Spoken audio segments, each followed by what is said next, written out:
Sınağımızın mətn suallarının gəlin izahına baxaq. Deməli, Günəş sistemindəki planetlər arasında yerin unikal olması, onun həyat üçün əlverişli şərait yaratması ilə bağlıdır. Verilən fikrə uyğun tezis nümunəsi deyil. Baxın, qara hərflərlə verilən cümləni yəqin ki, oxudunuz. Günəş sistemindəki planetlər arasında yerin unikal olması, onun həyat üçün əlverişli şərait yaratması ilə bağlıdır. Tezis yəqin ki, aydındır. Yəni, yer digər planetlərdən həyatının olması ilə fərqlənir də, bunu anladıq tezisdən. Bəs, daha doğrusu verilən fikirdən, müddəadan. Bəs verilən fikrə uyğun tezis nümunəsi hansı ola bilməz? Öncə sizə bir şey deyim, sizə maraqlı ola bilər və ya deyə bilərsiniz ki, bu tezis nə deməkdir? Tezis termini heç də sizi qorxutmasın. Baxın, müddəa nədir? Müddəa fikirdir. Yəni, ortaya atılan bir fikirdir. Tutaq ki, deyirəm, sınaqdan, ibtidai sinif müəllimləri üçün keçirilən sınağın nəticələri uğurlu oldu. Belə bir fikir ortaya atdım. İndi mən bu fikri faktla sübut eləyə bilərəmmi? Məsələn, deyərəm ki, Əhmədova Gülşən 20 sualdan 19 yazdı. Nə bilim, Əhmədova Mətanət 20-sində yazdı. Cəfərova Aygün 18-də yazdı. Belə faktları, yəni müddəaya əsasən faktlarımı deyə bilərəm. Tezisin nə olduğunu izah edirəm hələ ki. Tezis odur ki, verilən müddəanı sən faktla əsaslandıra bilirsənsə, verilən müddəaya aid faktını deyə bilirsənsə, bu artıq olur tezis. Aydındır? Deməli, tezisin qaydası budur. Müddəanı faktla əsaslandırılmış müddəa, təzədən deyirəm, faktla əsaslandırılmış müddəa tezisdir. Bu qədər sadə. İndi yerin həyat üçün əlverişli olması barədə bir tezislər tapmalıyıq biz. Amma biri səhv olmalıdır. Həmin o səhv fikri seçməliyik. Baxıram. A-da deyir ki, yerin səthində suyun maye halda olması həyatın mövcudluğunun əsas səbəbidir. Təbii ki, yerin unikal olması onun həyat üçün əlverişli şərait yaratması ilə bağlıdır. Baxın, yerdə əlverişli şəraitin olmasının səbəblərindən biri də nədir? Məhz suyun maye halda olması. Deməli, bu həyat üçün həqiqətən də əlverişlidir. Bu, yerin unikal olmasına aid bir tezis nümunəsi ola bilər. Digər planetlərə nisbətən də yaşayış üçün unikaldır. Yer atmosferində oksigen və azotun olması canlı orqanizmlərin nəfəs almasını təmin edir. Əlbəttə, baxın, həyat üçün əlverişlidir ki, oksigen və azotun olması canlı orqanizmin nəfəs almasını təmin edir. Bu da yeri digər planetlərdən fərqləndirir. Günəşə optimal məsafədə yerləşməsi yerə uyğun temperatur şəraiti yaradır. Temperaturu uyğun formadadır ki, yəni temperatur uyğundur ki, uyğun şəraitdədir ki, burada həyat üçün əlverişli bir şərait var. Deməli, C də uyğundur. D-yə baxıram. Yer cazibə qüvvəsi sahəsində atmosferlərini saxlaya bilir. Həqiqətən də yerdə bu cazibə qüvvəsi var ki, yəni bu fiziki qanunlarda daha çox keçirlər də bunu və bunların hesabına da həyat üçün əlverişli olmasına gətirib çıxarır. Doğrudur. Günəş sistemindəki digər planetlərdə həyat mövcuddur. Bax, burada yerin digər planetlərdən fərqindən danışırıq da biz. Nəyə görə yerdə həyat üçün əlverişli olan, yer digər planetlərə nisbətən həyat üçün əlverişlidir? Bunu sübut eləməliyik. Y isə bu fikri təkzib edir. Deyir, başqa planetlərdə də həyat mövcuddur. Axı, bu fikrimizi sübut eləmir. Bu fikri əksinə təkzib edir ki, deməli, başqa planetlərdə də yaşayış var, yerdə də. Deməli, səhv fikrimiz olur elə Y variantı. Baxırıq növbəti sualın izahına. Belə sual tam görünür. Mətnin əsas ideyası hansıdır? Yəni, demirəm, mətndə nədən bəhs olunur? Əsas ideya, əsas ortaya çıxan ideya lazımdır bizə. Dağların ucalığı və meşələrin dərindən gələn nəfəsi ilə təbiət öz əbədi varlığını insana hiss etdirir. Bu nəhənglik qarşısında insan öz kiçikliyini duyur, lakin həmin an təbiətin bir hissəsi olduğunu anlayır. Uzaqda çayın sakit axını sanki zamanın da axarını simvolizə edir. Təbiətin bu dəyişməz nizamında hər şey öz yerindədir. Lakin insan bu harmoniyanın sirrini tam anlamaq üçün çətinlik çəkir. Axı, hər yarpaq titrəməsi belə özündə sirli bir hekayə saxlayır. Hər daş öz tarixini gizləyir. Təbiət nə danışır, nə də susur.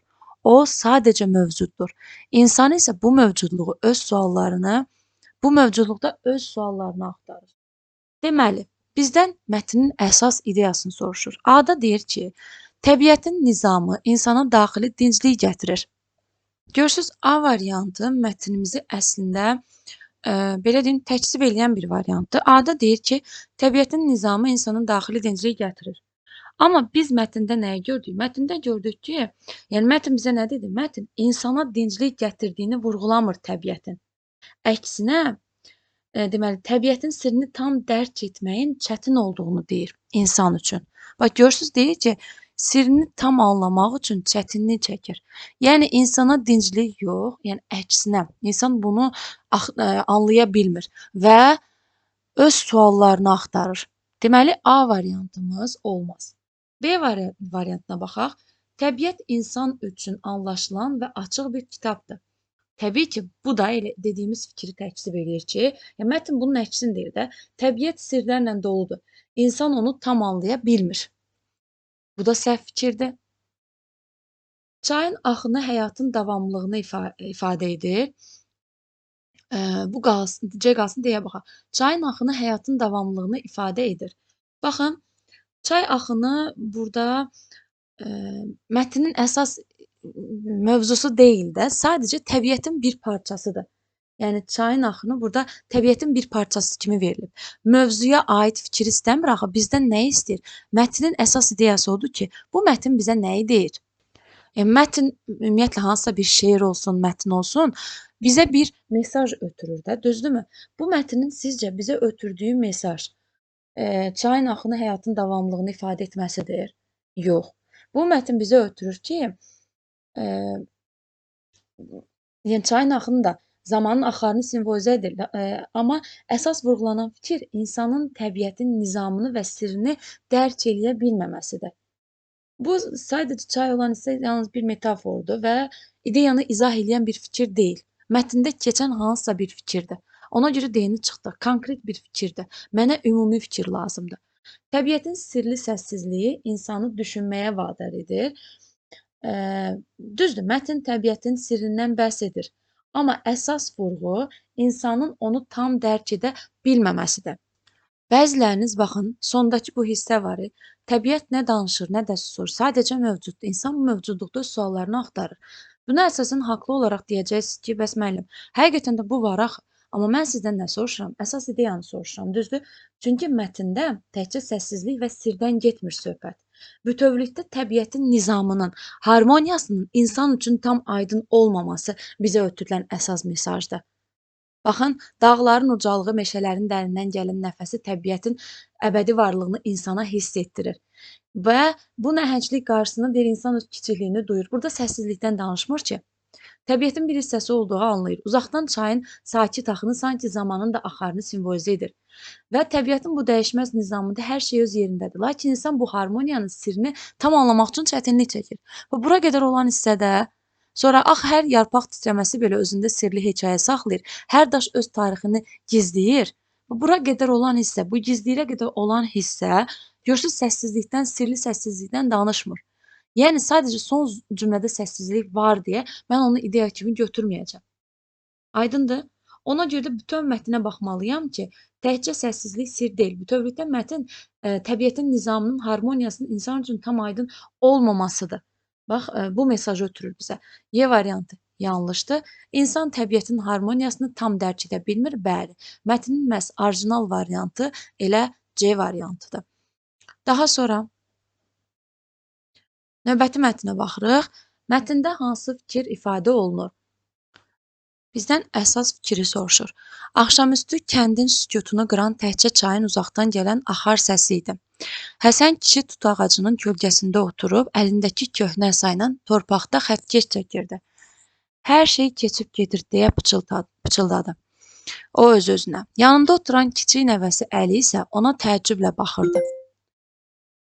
Bax, sənin yerin əskik adama deyərlər. Hə. Baba, nə keçib gedir deyə soruşdu. Həsən bir anlıq başını qaldırıb uzaqdakı dağlara baxdı. Zaman, oğlum. Nə qədər möhtəşəm olsa da, nə dağ, nə çay, nə də biz zamana qalib gələ bilirik, deyə cavab verdi. Əli düşüncəli halda babasının üzünə baxdı. Onun təbiət haqqında sadəcə adi sözlər demədiyini, sanki bu sözlərin öz həyat təcrübəsindən doğduğunu başa düşdü.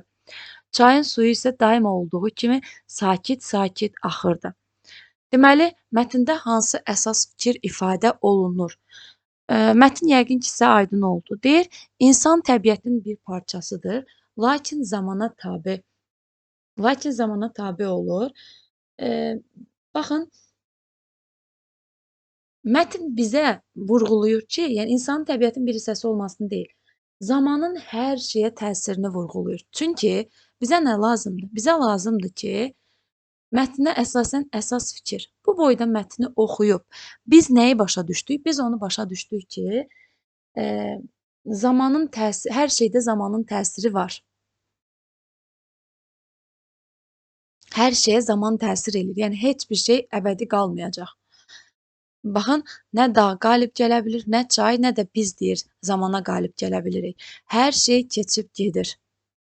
Bir də əsas fikir deyəndə sizə qəşəng bir üsul deyim. Mətndəki əsas fikir deyəndə ola bilər sonda obrazın nitqi ola bilər. Ola da bilər məsələn mətnin içərisində ortasında əsas obrazın nitqi ola bilər. Əsas fikri həmin o obrazın sualı və ya dediyi əsas fikir dediyi, daha doğrusu cümlə əsasında biz götürürük əsas fikri. Və burada da kişinin nitqinə baxın. Hər şey keçib gedir, zaman keçib gedir. Dağ, çay, biz əbədi deyilik. Aydındırmı? Yəni mətnimiz bizə ötürür ki, mən insanın təbiətin bir parçası olmasını vurğulamaq istəmirəm. Mən vurğulamaq istəyirəm ki, zaman qalır, hər şey keçib gedir. Uşaqlar həmişə böyüklərin həyat təcrübəsindən dərs çıxarır. Burada ümumiyyətlə dərs çıxarma yoxdur, amma mətnimizin əsas ideyası da bu deyil. Təbiət insan həyatını əks etdirən bir güzgüdür. Mətnin əsas ideyası deyil. Zaman hər şeyi öz təsiri altında saxlayır və heç nə əbədi deyil. Budur. Əsas cavabımız budur. Zamanın hər şeyini təsir altında saxlaması. İnsan təbiəti müşahidə etməklə öz daxili sükunətini tapa bilir. Bu da əsas ideya deyil. Doğru cavab variantımız olur D variantı. Gəlirik növbəti suala baxırıq. Meyvələrin insan sağlamlığında rolu adlı mətnin məzmununa uyğun ola biləcək tezisləri müəyyən edin. Yenə də uyğun fikirləri götürürük. Burada tezis nümunəsində meyvələr insanın sağlamlığında rolu var. Meyvələr vitamin və minerallarla zəngin olduğu üçün sağlam qidalanmanın vacib hissəsidir. Biri bu, yəni insan sağlamlığındakı rolu nədir? Zəngin mineral və vitaminlərlə, daha doğrusu mineral və vitaminlərlə zəngin olması ilə. Biri bir. Bütün meyvələr eyni miqdarda vitamin və mineral ihtiva edir. Və görürsünüz ki, fikir elə özü-özlüyündə səhvdir. Təbii ki, ikini çıxırsınız rahat variantlardan. Sonra günlük qidalanmada meyvələrin müəyyən normadan artıq istifadəsi sağlamlığa mənfi təsir göstərə bilər. Həqiqətən də suyun belə artıq istifadəsi sağlamlığa təsir edə bilir. Bu da doğru fikirdir. Meyvələr əsasən qış aylarında istehlak edilməlidir. Meyvələr bütün aylarda meyvələrin istehlakı var. Ona görə 4 yanlış fikirdir. Yəni insan sağlamlığında rolunda təkcə qış ayı təbii ki, görürsünüz absurd fikirdir. Təzə meyvələrin tərkibində olan liflər həzm sisteminin fəaliyyətini yaxşılaşdırır və salam. Biri də oldu 5.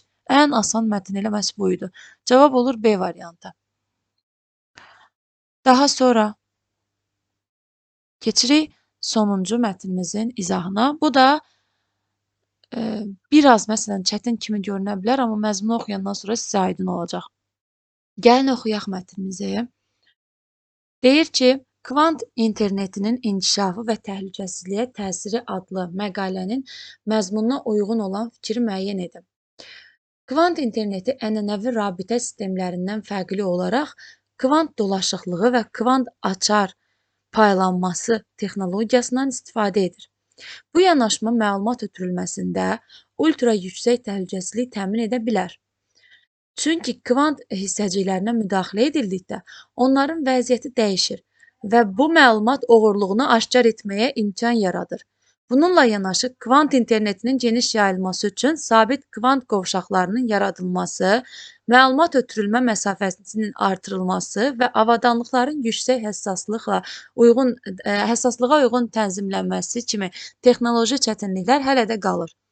Kvant interneti birincidə yazıb ki, kvant interneti məlumat ötürülməsi zamanı təhlükəsizliyi artırmaq potensialına malikdir. 2-də deyir ki, kvant açar paylanması klassik şifrələmə üsulu ilə eyni prinsipə əsaslanır. 3-də deyir ki, kvant interneti vasitəsilə məlumat ötürülməsi mövcud fiberoptik şəbəkələrdə heç bir dəyişiklik edilmədən tətbiq oluna bilər. 4-də deyir ki, kvant internetinin inkişafı üçün hələ də texnoloji problemlərin həlli tələb olunur. 5-də deyir ki, Kvant dolaşıqlığı sayəsində kvant interneti məlumatları işıq sürətindən daha sürətlə ötürməyə imkan verir. İndi oxuduğumuz mətnə aid bu 5 fikri tapmalıyıq görək hansı uyğundur, hansı uyğun deyil. Baxaq. Birinci hissədə deyir ki, kvant interneti məlumat ötürülməsi zamanı təhlükəsizliyi artırmaq potensialına malikdir. Bax, görürsünüz, deyir ki, ultra yüksək təhlükəsizlik təmin edə bilir. Deməli, bu doğru fikirdir. Birin birdir. Biri seçirəm. İkiyə baxıram. Kvant açar paylanması klassik şifrələmə üsulları ilə eyni prinsipə əsaslanır. Əksinə, onlardan fərqlənir.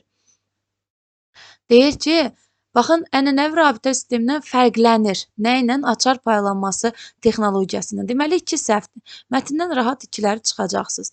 Sonra, kvant interneti vasitəsilə məlumat ötürülməsi mövcud fiber optik şəbəkələrdə heç bir dəyişiklik edilmədən tətbiq oluna bilər. Əksinə, deyir ki, baxın, məlumat ötürülməsi. Çünki kvant hissəciklərinə müdaxilə edilə, onların vəziyyəti dəyişə bilər. Bu məlumat oğurluğunu aşkar etməyə imkan yaratır. Bununla yanaşı kvant internetinin yox, bax, deyir bu yanaşma məlumat ötürülməsində ultra yüksək təhlükəsizlik təmin edə bilər. Digərlərindən fərqlənir. Amma bu da deyir ki, heç bir dəyişiklik edilmədən tətbiq oluna bilər. Hətta yazıb ki, bax, məlumat ötürülmədə məsafənin artırılması, avadanlıqların yüksək həssaslığa uyğun tənzimlənməsi kimi texnoloji çətinliklər hələ də qalır. Yəni, tətbiq oluna bilər fikri səhvdir. Hələ də bu problemlər var. Yəni, bu əgər bununla tətbiq oluna bilərsə, niyə görə hələ də texnoloji çətinliklər yaranıb? Yəni, hələ də texnoloji çətinliklər qalır. 3 səhvdir. Kvant internetinin inkişafı üçün hələ də texnoloji problemlərin həlli tələb olunur. Elə indi oxuduğumuz cümlə, sonuncu cümlə düzdür, 4 düzdür. Sonra, kvant dolaşıqlığı sayəsində kvant interneti məlumatların işıq sürətindən daha sürətlə ötürməyə imkan verir. Burada heç bir hissədə işıq sürətindən daha sürətlə ötürməyə imkan verməsi yoxdur. Əksinə deyir ki, ultra yüksək təhlükəsizlik təmin edə bilər. Sürət hardadır? Sürət hissəsinə baxaq. Sürət hissəsi yoxdur axı, yəni bu hissəyə biz mətndə rast gəlmirik. Ona görə mətndə rast gəlmədiyimiz üçün biz bunu götürə bilmərik. Baxaq. Yoxdur mətndə, bəli. 5-ə çıxdıq. Mətndə olmayan fikri mətnə əsasən biz götürə bilmərik. Məzmuna uyğun fikir kimi götürə bilmərik. Cavab nə oldu? 1 və 4. Rahatlıqla həll oluna biləcək sual tiplərindən biri də bu idi. Vərdiş tələb eləyir. Cavab olur C variantı. Ümumi 5 mətn sualımızın izahı bu qədər. Sağ olun.